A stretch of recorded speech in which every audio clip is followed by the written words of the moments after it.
आपल्याला दशांशयुक्त अपूर्णांकाचे टक्क्यामध्ये कसे रूपांतर करायचे ते बघायचे आहे. तर आपण सुरू करूया. इथे मी घेतलेलं आहे 0.6. ठीक आहे. टक्के पाहिजेत म्हणजेच काय पाहिजे असतं? छेदामध्ये 100 पाहिजे असतं. 30% आपण कधी लिहितो बरं? तर 30/100 असतं. त्यावेळेस आपण याला 30% असं म्हणतो. तसंच माझा 0.6 चे आपल्याला टक्के पाहिजे. म्हणजे काय पाहिजे? छेदामध्ये 100 पाहिजे. ठीक आहे. तर आता मग छेदामध्ये 100 कसं आणता येईल? तर 0.6 लाच आधी कसं लिहूया आपण? बिना दशांश लिहून घेऊया. ठीक आहे. बिना दशांश जर लिहायचा असेल तर याचा छेद करायचा असेल तर किती करता येईल बरं? आता सध्या चला याचा छेद काहीच नाही म्हणजेच काय आहे? 1 आहे. मग हा दशांश जर 1 नंबरने इकडं घ्यायचा आहे आपल्याला. तर मग याला कितीने गुणावं लागेल? 1 नंबरने जर इकडे घ्यायचं असेल तर अंशाला आणि छेदाला 10 ने गुणतात. ठीक आहे. तर मग 0.6 ला आपण 10 ने गुणूया अंशाला आणि छेदाला पण. ठीक आहे. मग छेदामध्ये काहीच नाही म्हणजे 1 होतं मगाशी.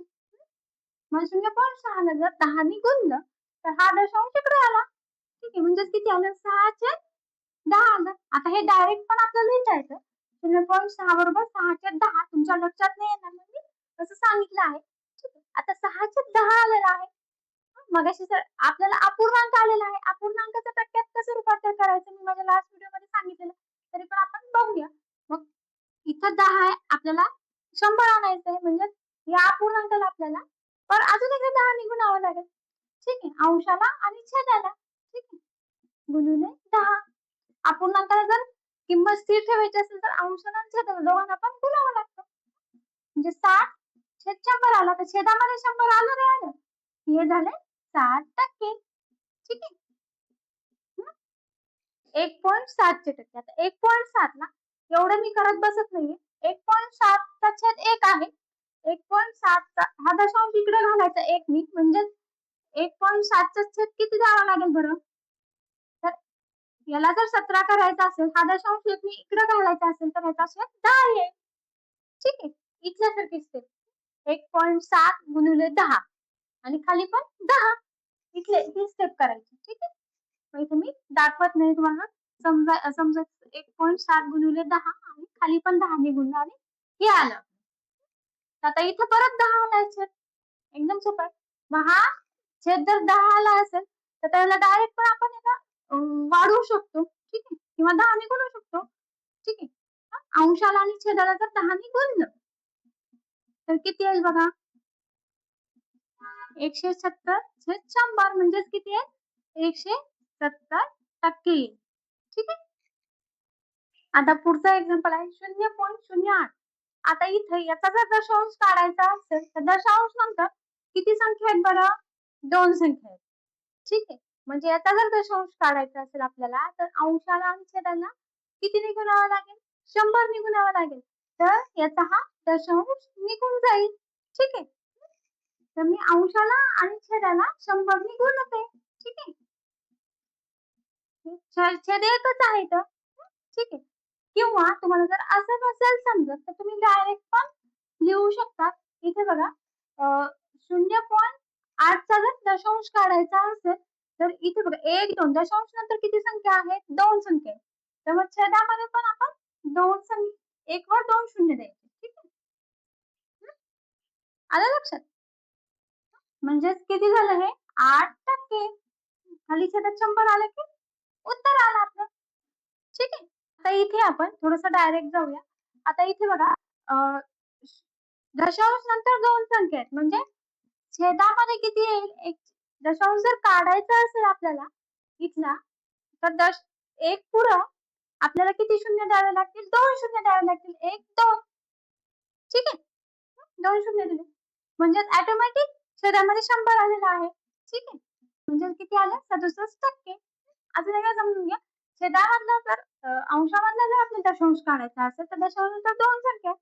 म्हणजे छेदामध्ये 1 व दशांशानंतर जेवढ्या संख्या आहेत तेवढे आपल्याला शून्य द्यावे लागतील. दशांशानंतर किती संख्या आहेत? 2. म्हणून छेदामध्ये 1 वर 2 शून्य दिले. ठीक आहे. किती आलं? 67%. पुढचं एक्झाम्पल आहे 0.005. आता इथे ज्यावेळेस आपल्याला इथले डेसिमल दशांश काढायचे असते त्यावेळेस आपण काय करतो? खाली 10 100, 1000 लिहित जातो. आता आपल्याला किती छेदामध्ये किती पाहिजे? 100 पाहिजे. 100 पाहिजे म्हणजे हा जो दशांश आहे तो 100 जर पाहिजे असेल तर तो इथे सरकेल. ठीक आहे. या दोन शून्याने इकडे जाईल तो. ठीक आहे. छेदामध्ये 100 लिहिलं. किंवा हे जर तुम्हाला समजत नसेल तर आपण डायरेक्ट काय करूया 0.005 ला आपण काय करूया 100 ने गुणूया आणि 100 ने डिवाइड करू. ठीक आहे. 100 ने जर याला गुणलं तर काय होतं? ठीक आहे. हा जो डेसिमल आहे तो या साईडला सरकतो. हे 2 झिरोनी मल्टिप्लाय केल्यामुळे हे 2 अंक इकडे सरकतो डेसिमल. ठीक आहे. मग आता इथे किती येईल 0.5 अपॉन 100 म्हणजेच किती येईल तर 0.5% येईल. ठीक आहे. हेच तुम्ही इथे जर तुम्हाला दशांश चिन्ह डायरेक्ट सरकवता येत असेल तर इथे डायरेक्ट लिहू शकता 0.5 अपॉन 100. ठीक आहे. आता इथे बघा आता इथं पण तेवढेच डेसिमल नंतर किंवा दशांश नंतर 3 संख्या आहेत. आपल्याला किती 100 पाहिजे खाली. खाली 100 कशामुळे पाहिजे आपल्याला टक्के काढायचे त्यामुळे. ठीक आहे. तर आता इथे पण आपण तसं करू. दशांश जर आपल्याला इकडे सरकवायचा असेल 2 अंक म्हणजे आपल्याला छेदामध्ये 100 पाहिजे. छेदामध्ये जर 100 लिहिलं तर हे दशांश 2 अंक इकडे जाईल. ठीक आहे. म्हणजे छेदामध्ये 100 लिहितो म्हणजेच आपण अंशाला पण 100 ने गुणतोय हे लक्षात ठेवा. हा ही संख्या जशी तशी 100 ने जर गुणलं तर हा दशांश 2 अंक इकडे सरकेल. ठीक आहे. म्हणजेच आता किती येईल बघा 104 दशांश इथं 4 आणि 5 च्या मध्ये छेद 100 म्हणजेच किती टक्के येईल 104.5% येईल. ठीक आहे. नेक्स्ट एक्झाम्पल मध्ये बघा इथे आता प्रत्येक वेळेस 100 ने गुणायची गरज नाहीये. तुम्हाला दशांश ट्रिक लक्षात आली. छेदामध्ये जर 100 पाहिजे असेल तर दशांश 2 संख्यांनी इकडे सरकतो. ठीक आहे. म्हणजे आपण 2 संख्यांनी इकडे घेऊया दशांश 7504 4 आणि 5 च्या मध्ये दशांश छेद 100 म्हणजे आता 75.045 म्हणजेच किती टक्के होईल 7504.5%. ठीक आहे. आता इथे पण तसंच इथे डायरेक्ट लिहा दशांश इकडे जाईल 100 जर छेद लिहायचा असेल तर 903.569 आहे. ठीक आहे.